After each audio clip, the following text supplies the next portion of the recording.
Sana Cotton remembers her turbulent childhood and the shame that followed her for years. We literally lived in a crack house, and so my mother was in and out of prison, and to this day, I still do not even know who my birth father is. She was just 4 years old when police raided her home and discovered that she had been malnourished and abused physically and sexually. Sana and her brother were placed in a foster care home, and 4 years later, they were adopted by a new family. Each pair of guardians raised Sana according to their Christian values. I was always taught about God. I was always told that we needed to go to church. I was always told that there was a higher power, someone that we were striving to be like, but I never really had a relationship with Christ for myself. At 18, she turned to an older man for love and became pregnant. The relationship was toxic, sometimes violent.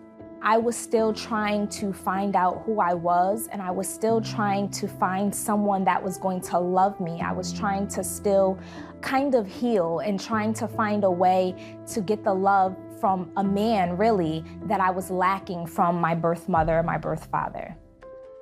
2 years later, the couple separated. Sana says she lost control during their child's visitation pickup. When their argument escalated to a physical fight, she realized her life was headed in the wrong direction. One day he came to pick up our son for a weekend visit, and he brought a young woman with him. And although we were not together anymore, something in me just kind of snapped. And I remember when the altercation was over, I found myself in the bathroom, looking at myself in the mirror, tears running down my face. And I remember thinking, there has to be more than this.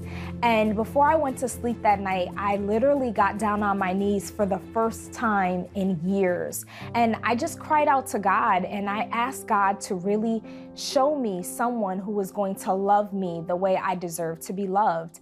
The very next day, of course, was Sunday. And so my cousin said, I'm visiting this church for the third time, and I think you should come. And so when we walked up to the church, I remember walking up the walkway, and there was a gentleman that was standing outside. And I turned to my cousin and I said, God said that's my husband. And she said, you are crazy. You're supposed to be here for God, not for a man. And I said, I'm telling you, God said that that is my husband. I knew there was something different about him, something that I had never felt before. And so when the service was over, we ended up exchanging numbers. The man turned out to be the pastor's son. After 6 months of dating, they married. I was starting to kind of play church. And by play church, I mean, I would come to church, I would, engage in the praise and worship, and I would be a part of all of the women's ministries and all the different things that they had going on in the church, but I had no real relationship with Christ. When Sana least expected it, a guest preacher called her out. He began to kind of speak into my life, and he was saying how, God really wanted to use me, but he did not want to continue using me as a broken woman. And so for the first time, I realized that I was a broken woman, that even though I had found that love that I prayed for, and I had found this husband and I was married, it did not heal the things that I had gone through. Sana finally surrendered to God. And over time, she noticed that her broken heart had healed. God said to me very clearly, your healing process is done, but now I need you to be unashamed. It was as if I finally realized all those things that I had gone through, all those years of pain, all those years of crying had brought me finally to this point where God said, it's time for you now to serve me whole, and it's time for you to surrender to me. And it was in that moment, I literally got down on the floor in my living room and I surrendered my life to God. And that was the moment where I knew that I had finally established my own relationship with Christ. Sana has been moving forward since.